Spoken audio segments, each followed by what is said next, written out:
파발마 두 분 소개하겠습니다. 컴퓨터처럼 정확한 시사평론 터미네이터 평론계 터미네이터입니다. 배종호 세한대 교수 어서 오세요. 네, 안녕하십니까, 배종호입니다.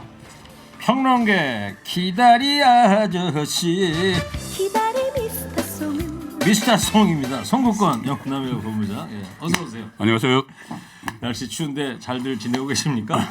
잘 지내고 있습니다. 자, 12구 참사에서 두 명의 친구를 잃고 살아남은 생존자가 극단적 선택을 한 것에 대해서 한덕수 국무총리가 이런 말을 남겨서 논란이 지금 일고 있죠. 본인이 더 굳건하고 치료를 받아야겠다는 생각이 더 강하면 좋지 않았을까? 청취자 여러분들, 오늘은 이 말을 한 한덕수 총리 집무실에 청취자 여러분께서 쓴 사자성어 또는 네 글자 크게 걸어 놓을 수 있다면 어떤 말을 던져 놓겠습니까? 문자로 보내주시기 바랍니다. 자, 오늘 나온 대통령 지지율 여론조사 결과부터 보죠. 금요일이니까요. 미스터 송. 예, 금요일 한국갤럽이 조사 결과를 발표를 하죠. 갤럽이 지난 13일부터 15일 사이에 전국 성인 남녀 1,001명을 대상으로 조사를 한 내용이고 자세한 내용은 중앙선거 여론조사심의위원회 홈페이지를 참조하시면 됩니다. 지금 5개월 만에 긍정평가가 30%대 중반을 기록을 했습니다. 네. 그래서 지금 4주 그러니까 5주 연속 긍정평가가 5주 연속 상승을 했고 지난주에 비해서는 3%포인트가 올라서 36%가 됐고요. 그다음에 부정평가는 4주 연속 하락을 했습니다. 그래서 지난주에 비해서 역시 3%포인트가 내려서 56%. 그리고 주로 지지층들이 긍정평가를 한 쪽이 많은 쪽이 보수층입니다. 보수층에서 많아서 부산, 울산, 경남 같은 경우에 8%포인트가 1주 만에 올랐고 그다음에 국민의힘 지지층 중에서도 5%포인트가 올랐고 주목되는 점 하나는 2030에서 지지율이 조금씩 올랐어요.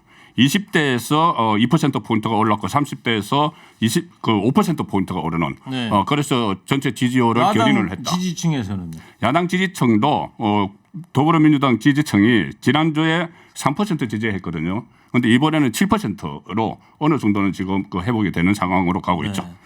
자, 이 여론조사 결과 한번 해석을 해볼게요. 배종호 교수님.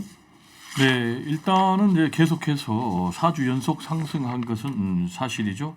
지난번에 이제 최저대가 24%까지 떨어졌는데 지금 36%까지 올라갔으니까 상당 부분 크게 반등하고 있는 것은 사실이죠. 이렇게 이제 윤석열 대통령의 지지율이 계속해서 상승하고 있는 것은 역시 이제 보수 지지층이 결집했다라고 해석이 가능합니다. 그 이유로는 뭐 화물차 연대 등 노조에 대해서 강경 대응했고 또 전 정권에 대해서 계속해서 대립각을 세우고 있어요. 그러다 보니까 이제 실제로 긍정 평가를 한 사람들을 보니까는 노조 대응이 20%로 1위, 그리고 공정 원칙이 16%예요. 근데 반면에 이게 양날의 칼인 게 부정평가 1위를 봤더니 독단적이다, 일방적이다가 이제 1위로 나왔어요. 네.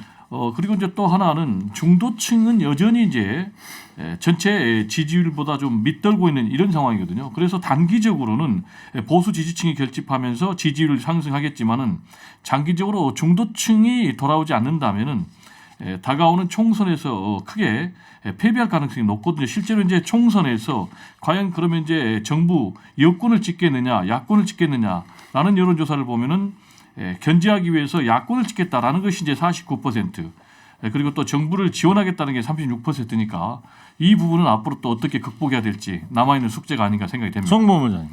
일단 파란불이 들어왔죠. 이제 파란불이 들어온 건 확실한 것 같고 특히 보수층이 파란불을 이끌고 있는데 이 불법 파업이나 아니면 또 가짜 뉴스와의 전쟁 이런 것들이 영향을 미쳤던 것 같아요. 가짜 뉴스에 대해서는 뭐 한동훈 법무부 장관도 그렇고 대통령실도 고소 고발을 지금 적극적으로 하고 있죠.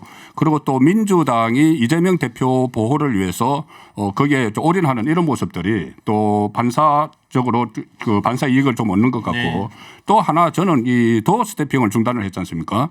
도어 스태핑 중단에 저는 상당히 반대하는 입장이지만 결과적으로는 도어 스태핑에서 윤석열 대통령이 하는 말들이 쟁점이 되면서 불리하게 많이 작용을 했어요. 네. 아침마다 도어 스태핑 이야기가 안 나오니까. 예, 그렇죠. 그러니까 그런 어떤 그 설화 리스크, 네. 실현 리스크가 없어진 것도 상당한 뭐 영향을 미쳤다고 예. 저는 봅니다. 그렇게 되면 앞으로 뭐 도스태핑은 이제 사실상 중단됐다고. 그러니까 봐야 되나요? 다른 형태로 아마 할 걸로 다른 지금 형태로. 검토를 하고 있어요. 뭐 주 1회 그 기자간담회를 한다든가 네. 아니면은 대통령이 가끔씩 기자실에 가서 기자들이 쭉 나와서 기다리는 게 아니고 기자실에 가서 이렇게 간단하게 그 약식 그 간담회를 한다든가 그런 식으로 지금 검토 중인 걸로 합니다. 제가 짧게 한마디 송범위장이 이제 파란불 들어왔다는데 여론조사. 그러니까 거기에 대해서 아직 지금 빨간불인가요? 고춧가루를 좀 뿌려야 되겠어요.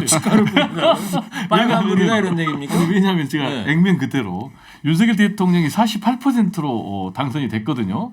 그런데 지금 이제 많이 올라가지고 36%라고 하는데 이 36%를 가지고 파란불 하면 앞으로 큰일 나죠. 알겠습니다. 자, 여론조사 얘기 여기까지 해보고요. 자, 여야가 결국 예산안 협상 매듭 짓지 못하고 있습니다. 국회 선진화법 도입 이래 이제 최악의 상황이라고 그래요. 네, 그렇습니다. 말씀하신 대로 2014년도에 국회 선진화법이 도입이 됐습니다.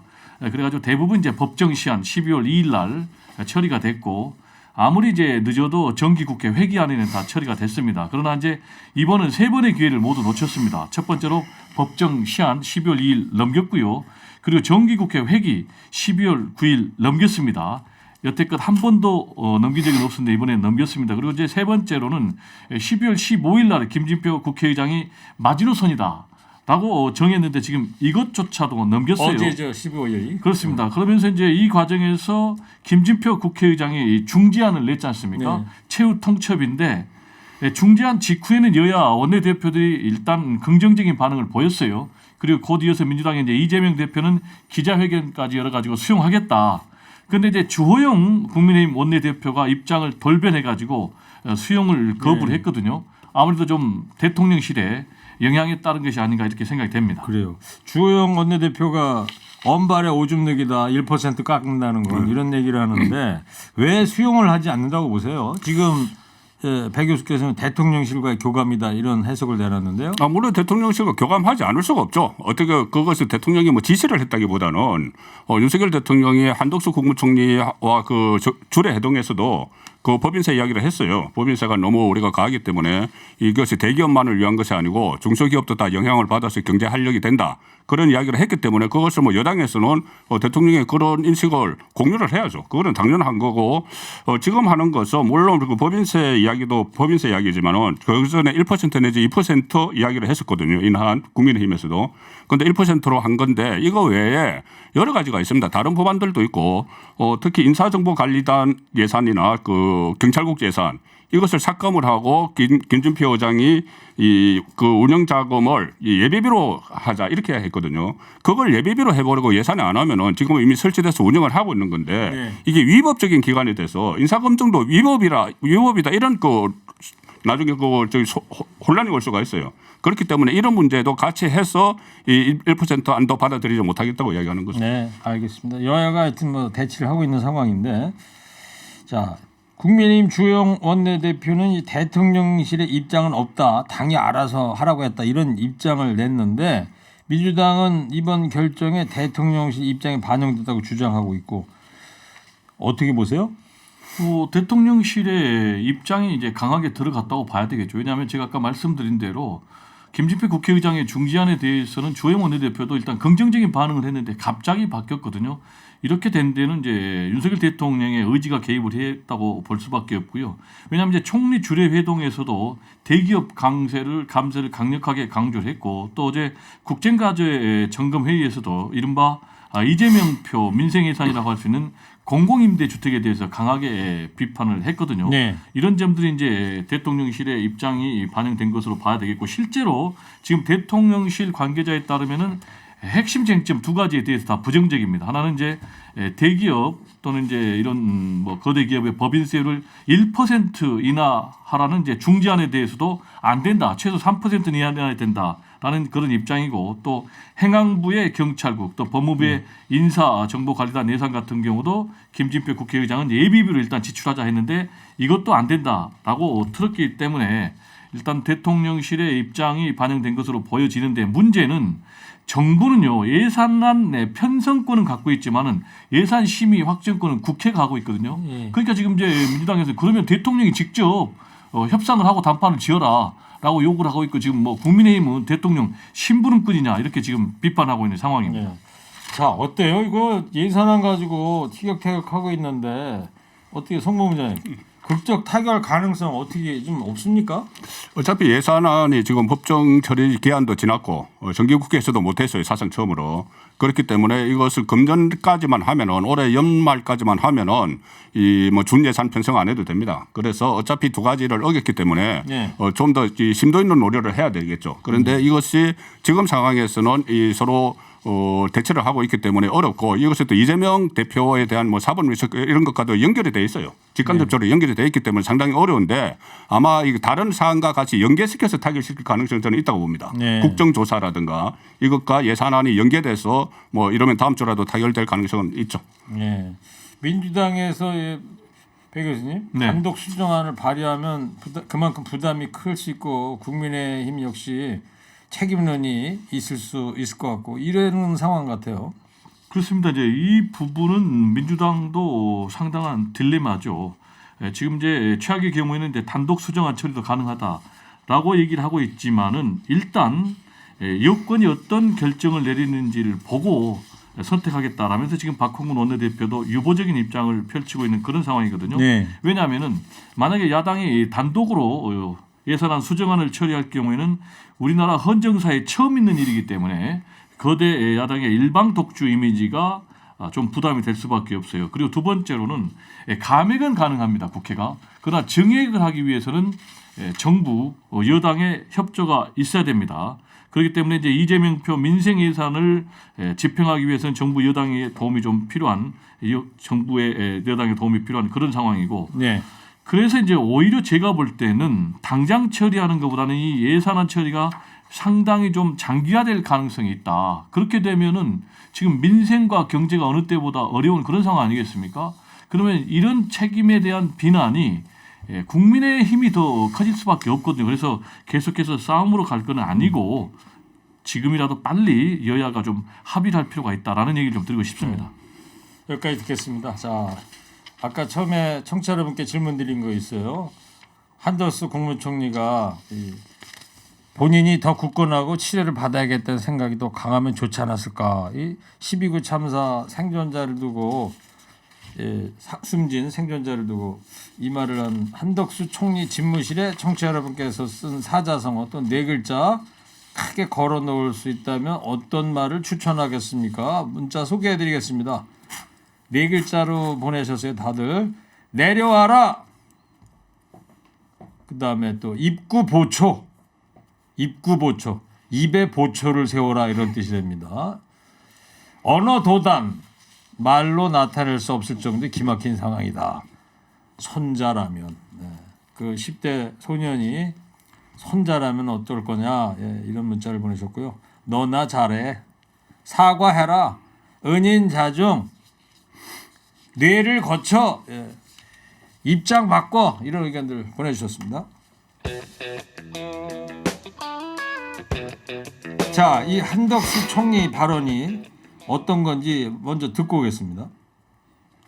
본인이 필요에 따른 이런 생각이 좀 더 좀 굳건하고 치료를 받겠다 좀 이런 생각들이 더 강했으면 좋지 않았을까 하는 생각이 듭니다.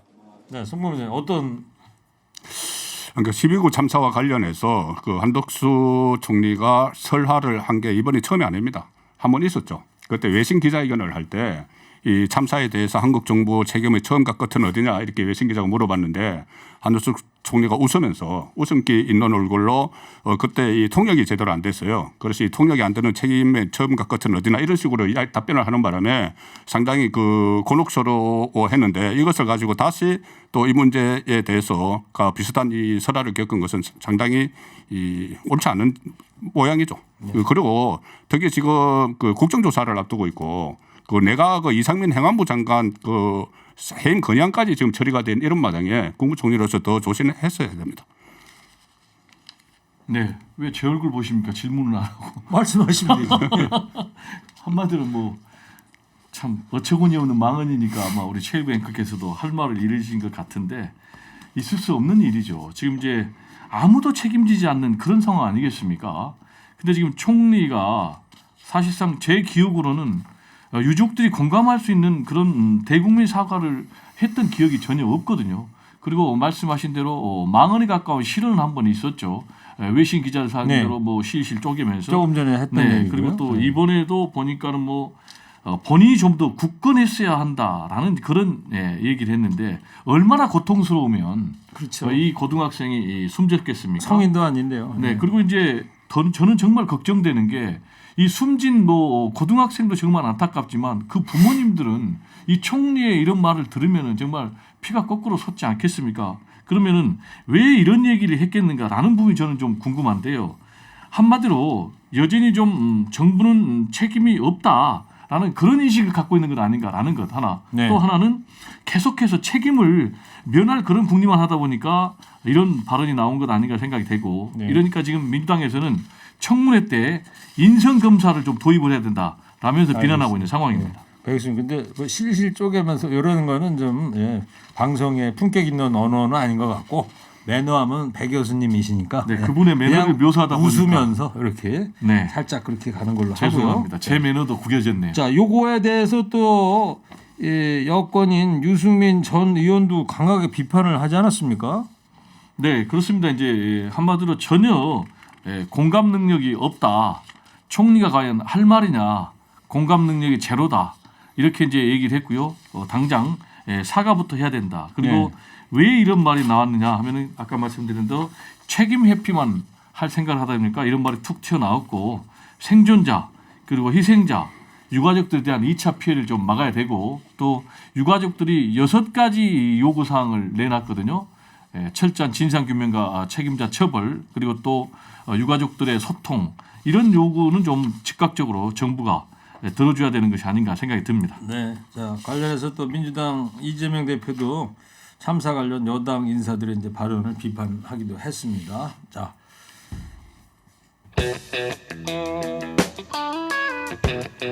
자, 세 번째 얘기인데요. 국민의힘이 차기 당대표 선출을 위한 전당대회 규칙 개정 논의에 들어갔습니다. 지금 아주 또 핫 이슈가 돼가고 있는데 송범 부장님, 결국에 이 룰이라는 게 규칙이라는 게 당원 투표 비중을 얼마나 높이느냐 이 얘기 아니겠어요? 지금 100%까지 나오죠. 그 전에는 70%였는데 현재는 7대 3인데 7대 3이죠. 70%고 당원 7에 그 일반 국민 여론조사 30% 이렇게 됐는데 그 덕분에 이준석 대표가 당선이 됐었거든요. 네. 그 당원에서는 나경원 후보에게 지고 그런데 이번에 또 이준석 대표와 유사하게 윤석열 대통령을 공격을 하는 그 유승민 전 의원이 일반 국민 여론조사에서 앞서 나가고 있기 때문에 제일 앞서 있죠. 예, 그러니까 그 친윤 쪽에서는 아니 당원들을 대표하는 대표를 뽑는데 왜 일반 국민 그러니까 그 안에는 뭐 중도층도 섞여 있고 뭐 이럴 텐데 왜 물론 그 역선택 방지 조항을 해도 그 섞일 수가 있습니다. 그런 상황에서 왜 그 당원만으로 뽑는 것이 맞지 않느냐 이렇게 하는데 실제로는 이 유승민 전 의원이 당선되면은 이준석 대표 때처럼 상당히 그 대통령과의 호흡 맞추기가 곤란해지니까 아마 유승민 전 의원이 아닌 친윤, 그러니까 친정체제 강화를 위해서, 친정체제 구축을 위해서 이런 룰 개정에 나섰다. 이거 뭐 부인할 수가 없는 거죠. 근데 어떻게 봐요? 100%까지 그냥 여론조사 빼고 100% 당원 100%로 갈 가능성이 여권에서 좀 높게 점쳐지고 있는 거예요? 지금 뭐 일부 언론에 의하면은 윤석열 대통령이 사석에서 100%가 그 맞지 않느냐 이런 이야기도 했다고 하니까 지금 100%로 가는데 그렇게 되면 한 16년 전에 이 일반 국민 여론조사가 처음 도입이 됐는데 그 16년 전으로 해결을 하는 것이 되니까 저는 100%까지는 그렇고 좀 상향을 할 필요는 있다고는 봐요. 알겠어요. 네. 자, 비윤계 쪽에서는 이제 반발하고 있지 않습니까, 배 교수님? 네, 그렇습니다. 지금 뭐 2004년도부터 이 국민들 여론조사를 반영을 하는 제도가 도입이 됐는데 그 이유는 자기들 당원들만으로 뽑으니까 대선에서 지고 총선에서 지니까 민심을 반영하기 위한 것 아니냐라면서 지금 이제 유승민 전 의원이 굉장히 논리적으로 공격을 하고 있습니다. 네. 그러면서 결국은 유승민 때려잡기 위한 것 아니냐라면서 반발하고 있고 이렇게 쪼잔하게 할 바에는 차라리 100대 0으로 해라 라면서 이제 비꼬기까지 하고 있는 그런 상황인데 그러면서 이 얘기까지 지금 했어요. 지난번에 이제 박근혜 최순실 국정농단 때 특별검사팀의 수사팀장을 했지 않습니까?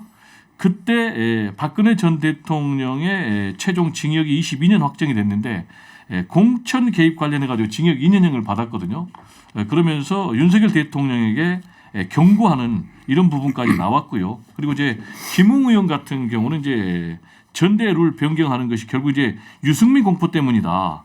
과거에는 그러면은 뭐 장례식이었냐 이렇게까지 지금 비난하고 있고 또 이준석 전 대표 같은 경우는 1등 자르고 5등을 대학 보내려고 하느냐 이렇게까지 지금 반발하고 있는 상황이어서 네. 앞으로 상당히 좀 심각한 상황으로까지 치달을 것으로 보입니다. 그런데 공천 개입으로 2년 이것은 좀 그 가장된 건데 뭐냐면 공천 개입이라기보다는 특활비 가지고 대구 지역에 여론조사를 했어요. 박근혜 정부 때 공천을 하기 위해서 여론조사를 한 것이지 공천을 이렇게 뭐 누구 공천해 이거는 아니었죠. 네. 두 가지가 다 있는 건데요. 알겠습니다. 자, 한 청취자께서 저 아까 배 교수께서 쪼갠다 이런 표현을 했잖아요. 네. 근데 한 청취자께서 쪼갠다는 말이 심하지는 않은 듯합니다. 제 생각 같으면요. 배종원 교수님 편들어 주시는 청취자분도 계시네. 예? 아니, 많이 있습니다. 자, 이 방송 듣다가 또 이런 의견도 보내주셨는데 대표를 뽑을 때마다 고무줄 경선 룰 반성 좀 하세요. 이런 의견들 보내주셨습니다. 자, 한덕수 총리 집무실에 청취자 여러분께서 쓴 사자성어 또는 네 글자 몇 분만 더 소개하겠습니다. 2차 가해 네 손자면 이런 문자 보내주셨습니다. 두 분도 한덕수 총리 집무실에 걸어두고 싶은 사자성어는 어떤 게 있을까요? 배종호 교수부터 해주세요. 3, 2, 1. 인가. 많이 아파. 많이 아프대요. 쎘나 봐요. 예. 자, 이어서 미스터 송 해주세요. 3, 2, 1. 3, 4, 1, 언. 아이고 무서워라. 좋은 말씀입니다. 3, 4, 1. 세 번 생각하고 한 번 번 말하는 말을 얘기죠. 하라는 알겠습니다. 자, 정치 파발마 지금까지 배종호 교수, 송국건 본부장이었습니다. 두 분 감사합니다. 감사합니다.